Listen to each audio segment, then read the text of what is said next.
बहुत सारी बड़ी बड़ी पेटियां हैं, हमारे पूर्वज छोड़ के गए हैं। पेटियों को खुलवाया, एक पेटी में रत्नों से जटित सोने का मुकुट निकला, स्वर्ण का मुकुट निकला। उस मुकुट को जैसे देखा महाराज परीक्षित का मन चलायमान हो गया।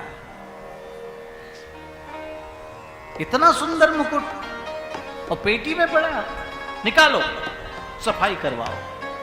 साफ सुथरा करवाया, और वो किसका मुकुट था मालूम? वो जरासंध का मुकुट था। वो जरासंध का मुकुट था। बहुत ध्यान देना, बहुत ध्यान देने लायक बात है। गिरही का टुकड़ा बुरा, नोनो आंगुल दांत, भजन करे तो उबरे नातर काढ़े आ। महाराज बहुत विचारणीय है। महाराज परीक्षित ने यहीं पर विचार नहीं किया कि मुकुट आया कहां से, और उस मुकुट को धारण कर लिया, और जैसे ही धारण किया वैसे ही बुद्धि विपरीत हो गई। बुद्धि विपरीत हो गई, क्योंकि जरासंध जो है वो आतताई राजा था, बड़ा आतताई था।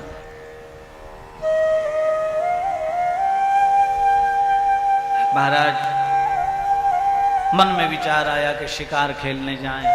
सारे दिन घूमे लेकिन कोई शिकार नहीं मिला। अंत में शाम का समय लौट रहे थे, निराशा हाथ में लिए, प्यास लगी।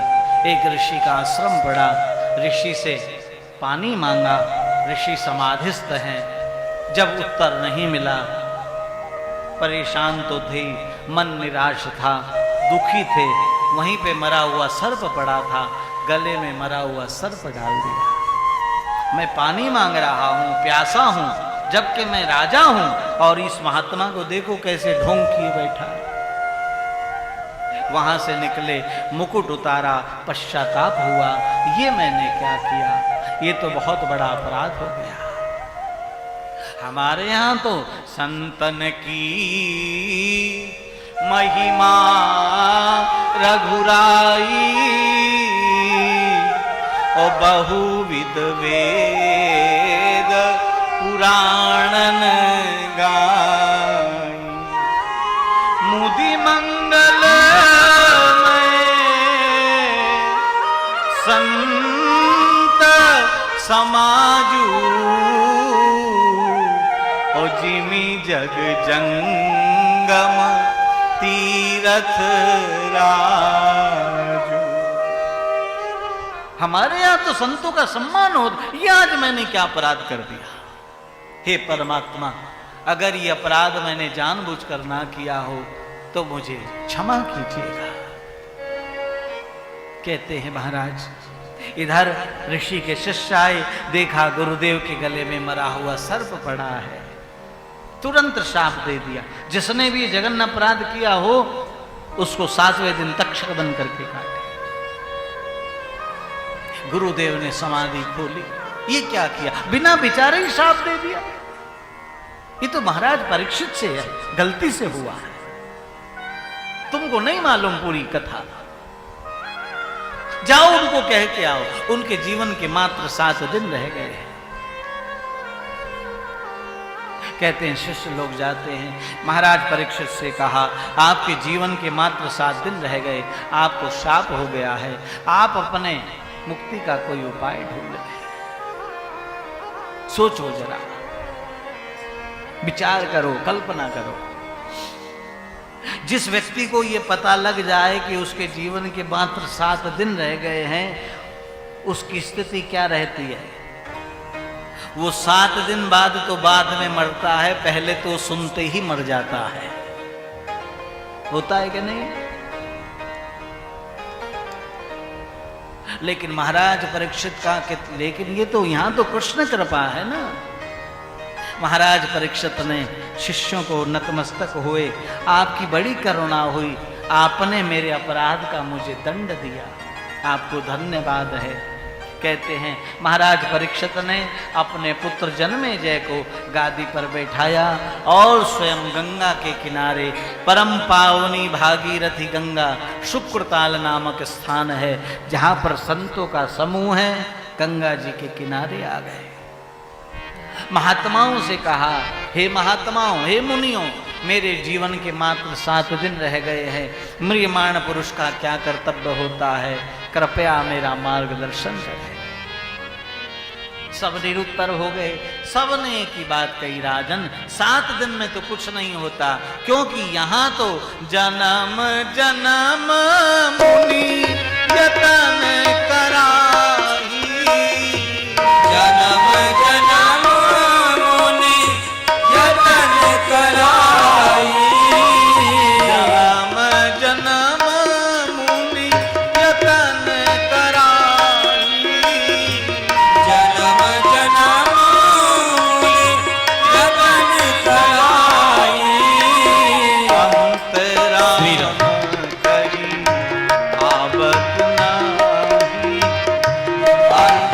अंतराम कही आवत नाही, अंतराम करी आवत नाही, अंतराम कही आवत नाही, जब बहुकाल करिया सत्संगा, जब बहुकाल करिए सत्संगा, जब बहुकाल करिया सत्संगा, जब बहुकाल करिए सत्संगा, तब ही न होय मन भंगा, तब ही न होए मोर मन भंगा, तब ही न होय मन भंगा। अब हे न होए मोर मन भंगा। सब निरुत्तर हो गए, सब असमर्थ हो गए। अंत में अपने पितरों का ध्यान किया महाराज परीक्षित ने, आप ही सहायक बने, कोई मार्गदर्शन करें।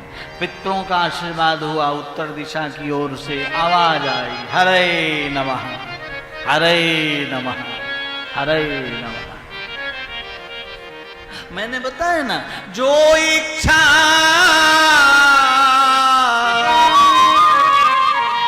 करी हो मन माही, ओ प्रभु प्रसाद कछु दुर्लभ ना, हरि प्रसाद। आ गए कौन? पहुंच गए कौन? बोलिए सुखदेव भगवान की जय। कहते हैं सुखदेव जी महाराज का आगमन हुआ। सबने खड़े होकर के स्वागत किया, लेकिन महाराज परीक्षित के नेत्र बंद हैं, वो तो ध्यान कर रहे हैं अपने पूर्वजों का। सुखदेव जी सामने खड़े हैं। कुछ समय के बाद जब नेत्र खुले, देखा कि सामने कौन खड़े हैं? सामने सद्गुरु खड़े हैं।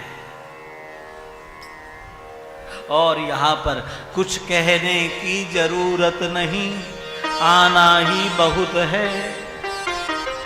महाराज परीक्षित साक्षात हो गए, दंडवत गिर गए डंडे के समान, प्रणाम किया।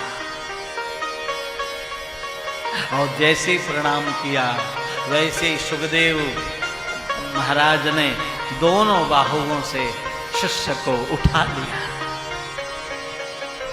देखो, दो प्रकार का होता है फल। एक तो होता है आशीर्वाद देना, है ना? जो प्रणाम करता है उसको आशीर्वाद मिलता है, लेकिन जो पूरी तरह समर्पित हो जाता है, उसको सद्गुरु आशीर्वाद नहीं देता, उसको अपनी भुजाओं से उठाकर अपनी गोद में बैठा लेता है। लेकिन गिरता वही है जो अहंकार से अलग हो जाता है। सुखदेव जी ने परीक्षित को उठाया और आंखों में जैसे ही भगवान सुखदेव की आंखें परीक्षित से मिली, वैसे ही सुखदेव जी महाराज परीक्षित के नेत्रों से अश्वधारा बहने लगी। और परीक्षित का केवल एक ही भाव है, क्या? प्रभु अब तक तो निभाया है, आगे भी निभा देना। अब तक तो निभाया है, आगे भी निभा देना। अब तक तो निभाया है, आगे भी निभा देना। अब तक जो निभाया है, आगे भी निभा देना। गुरुदेव मेरी नैया उस पार लगाते, देव मेरी नैया उस पार लगा देना। दल बल के साथ माया घेरे जो मुझे आकर, बल बल के साथ माया घेरे मुझे आकर। दल बल के साथ माया घेरे जो मुझे आकर। दल बल के साथ माया घेरे जो मुझे आकर। तुम देखते ना रहना, झटिया के बचा लेना। तुम देखना रहना, झटिया के बचा लेना। देव मेरी नैया उस पार लगाते,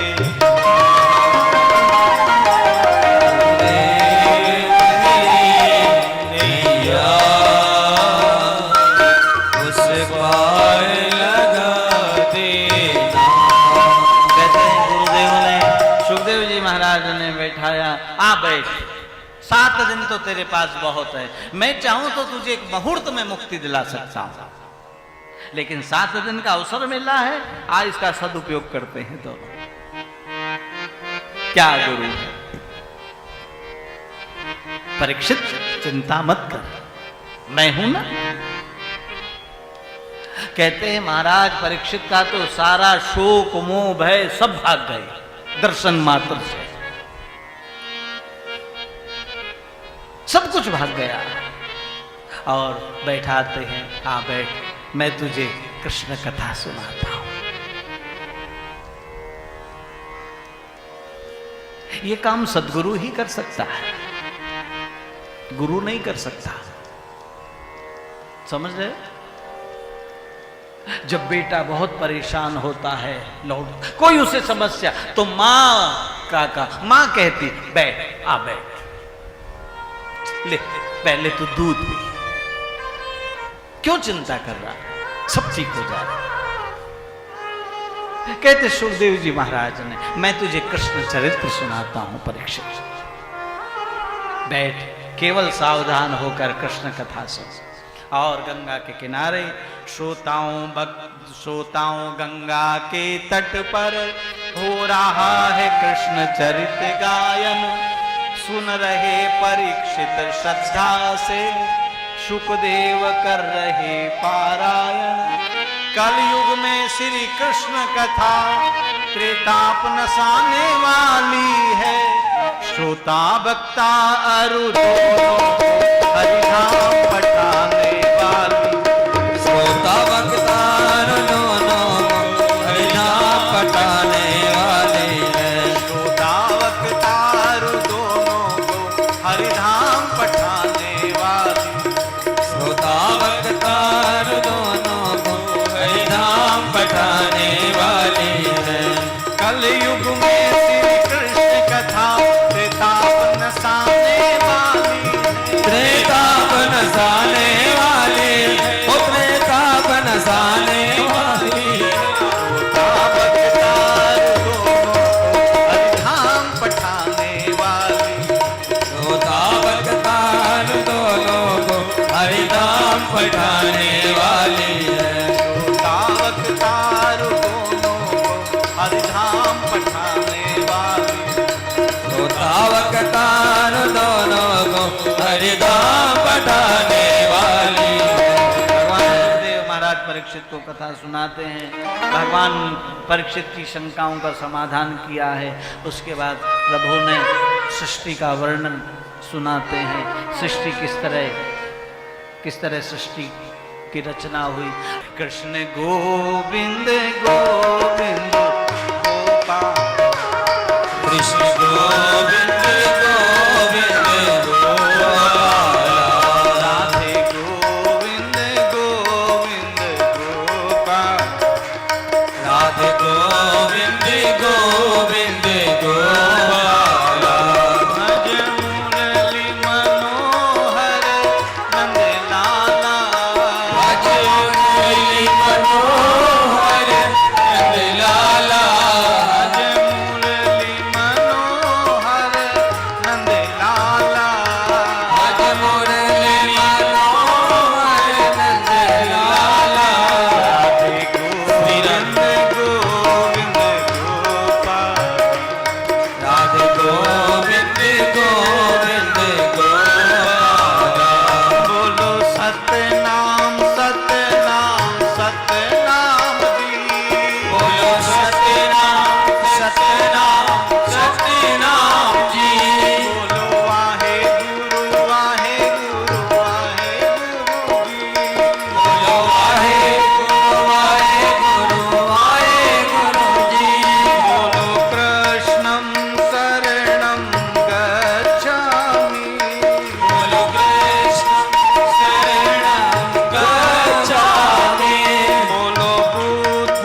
आनंद टीवी से जुड़ने के लिए आप हमें व्हाट्सएप करें 9277395752 पर।